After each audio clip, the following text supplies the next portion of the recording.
महीप शरण जी, मुंबई से। श्री राधे, श्री हरिवंश। श्री हरिवंश महाराज जी। महाराज जी, क्या आप रोज एक ही दिनचर्या से थकते नहीं हैं? सुबह 1-2 बजे उठो, फिर वही दैनिक दिनचर्या वगैरह, यही बात सभी सहयोगियों पे लागू होती है महाराज जी। थकने की तो बात जाने दो, समय कम पड़ता है। रोज ऐसा लगता है कि आज हमारा भजन कम हुआ, आज हमारे और समय मिलता और भजन करता।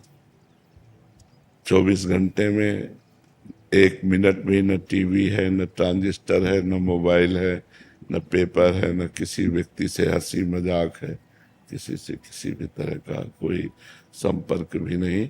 बस इतना ही संपर्क है जो एकांतिक में आप लोगों से प्रश्न उत्तर कर लेते हैं। शेष एकांत जो भगवान की चिंतन मनन की धारा है, बस उसे उबने की तो बात तब होती है जो मन के प्रतिकूल कार्य किया जाए, तब उबने की बात होती है। अब मन राजी हो गया भजन में तो उसको तो और समय मिले, अधिक से अधिक समय मिले। रात में जग कर के भजन, हम 1:30 बजे जग गए थे। 1:30 बजे से हमारी दिनचर्या, ऐसे भी नहीं हुआ 1:30 बजे से दिनचर्या चल रही और बराबर चलती रहेगी। तो थकने का तो नाम नहीं, अंदर और जलन है कि अभी जो भजन होना चाहिए, जितना होना चाहिए उतना नहीं हो पा रहा हमसे, हमें और भजन करना है। अगर हमारी किडनी ठीक होती तो शायद और हम भजन कर पाते। हमारे तो अंदर जलन है कि अब जितना करना चाहिए उतना नहीं कर पा रहा हूँ। उबन कैसे हो सकती है? क्यों, किसका प्रश्न है? उबन कैसे हो सकती है? तो वही रूटीन आता है, सेम सुबह उठे आप पूरा साल। तो इतना सुखद रूटीन है कि वो इतना आनंद देता है कि उसमें और मांग होती है, और मांग होती है। इससे बढ़कर और क्या हो सकता है? सोचो, उबन तो तब हो जब संसारिकता हो। हमारे प्रभु नवम नवम, हमारे प्रभु की बात नवम नवम, हमारे प्रभु का नाम नवम नवम, हमारे प्रभु की लीला नवम नवम, हमारे प्रभु की साधना का आनंद नवम नवम। नयो नेह नव रंग, नयो रस नवल श्याम वृषभानु किशोरी, नव पीतांबर नवल चूनरी, नई नई बूंदन भींजत गोरी, नव वृंदावन हरित मनोहर, नव चातक बोलत मोर मोरी, नव मुरली जु मल्हार नई गति, श्रवण सुनत आए घन घोरी, नव भूषण नव मुकुट विराजत, नई नई उरप लेत थोरी थोरी, जैसे हित हरिवंश आशीष देत मुख, चिर जीवो भूतल यह जोरी। सब कुछ हमारे प्रभु का नया है। पुराना हो तो जी उबे, नाम नया नया लगता है, रूप नया नया लगता है, सब नवम नवम है। पुराना हो ना तो ये लगे यार बार बार रिपीट कर रहे हैं, वही थकान लगे। मुझे थकान नहीं, मुझे और नशा चढ़ता है, और जपूं और देखूं और गाऊं और रटूं और जगूं और रोऊं, ऐसा लगता है। तो हमें तो थकान तो महसूस नहीं होती, उबन भी महसूस नहीं होती गुरु कृपा से। बस यही लगता है कि और भूख लग रही है, और भजन की भूख लग रही है, और प्रभु के लीला गायन की, प्रभु के लीला चिंतन की। तो इसमें उबन तो है जी, संसारिक दृष्टिकोण से तो ये सब कि हम नया नया चीज देखना चाहते हैं। जैसे आप पूरे साल यही पीला ही डालना है अब तो लाल डाल सकते हैं, पीला डाल सकते हैं, काला डाल सकते हैं, तो यही तिलक लगाना है, उतना ही करना है श्रृंगार भी प्रभु का। तो इसमें उबन नहीं होती महाराज जी? नहीं, बिल्कुल नहीं होती। अच्छा, और क्या, चलो आज अमेरिका घूमने चलते हैं, आज बेंगलोर चलते हैं, पूरा साल 6 महीने वृंदावन में इसी कुटिया में रहना। हाँ, नहीं, उबन नहीं होती। ये कुटिया तो बहुत बड़ी, हमको तो रसोई जितना भी मिल जाए तो एकांत में समय व्यतीत करने, बस चुपचाप निरंतर चित्त को प्रभु में जब लगा देते हैं ना, तो सब बाहरी बातें अच्छी नहीं लगती।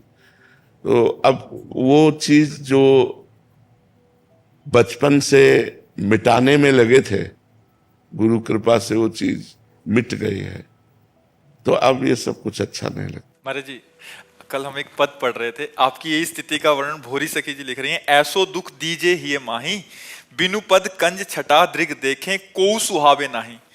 नाम रटें दृग ढारें आंसू, छिन छिन अति अकुलाहें, काहू सो मिलिवो ना सुहावे बातन सो घबराही, हाँ बस्ती छोड़ी एकांत बैठी वो, जग सब शून्य दिखाही, हाँ। होरी ऐसे दुख बिनु प्यारी, जीवन जन्म बिठाई।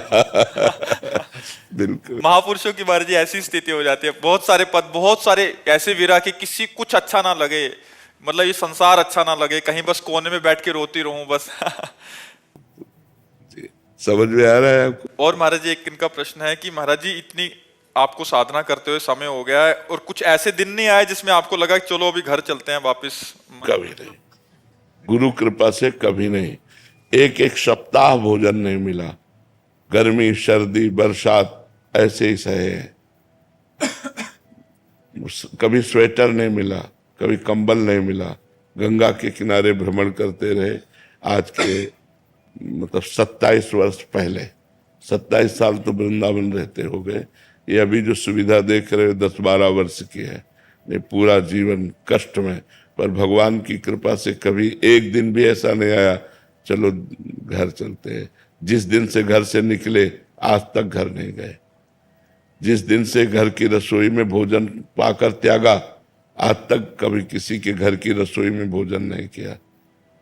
अब यहाँ वृंदावन में थोड़ा नियम शिथिल हो गया, शरीर रोग ग्रसित है, तो यहाँ बन जाता है, कोई बना के दे दिया तो ऐसे नहीं। माधुकरी के सिवा और आकाश वृत्ति जो हमारे सामने परमात्मा भेज दे वही हम खाएंगे, अन्यथा नहीं खाएंगे, किसी से मांगेंगे नहीं।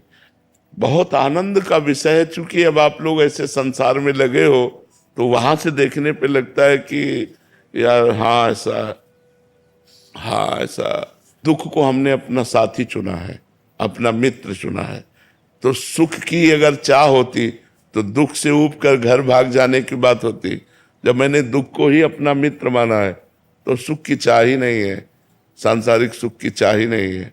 सुविधा ये सब हम इन सुविधाओं के अधीन नहीं है, ऐसी फैसी ये सब सुविधा इसके। तो आज शरीर रोगग्रस्त है इसलिए इसे स्वीकार किए, नहीं उखड़वा को बाहर फेंकवा देते।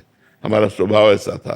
पर अब प्यास लगती है, पानी लिमिट में पीना है, इसके लिए हमें ठंडे वातावरण में रहना है जिससे हमें अधिक प्यास न लगे। और बोलने की सेवा है और इसमें प्यास लगती ही है। तो दुख को ही हमने अपना साथी चुना है, हमने कभी सुख की आकांक्षा नहीं की।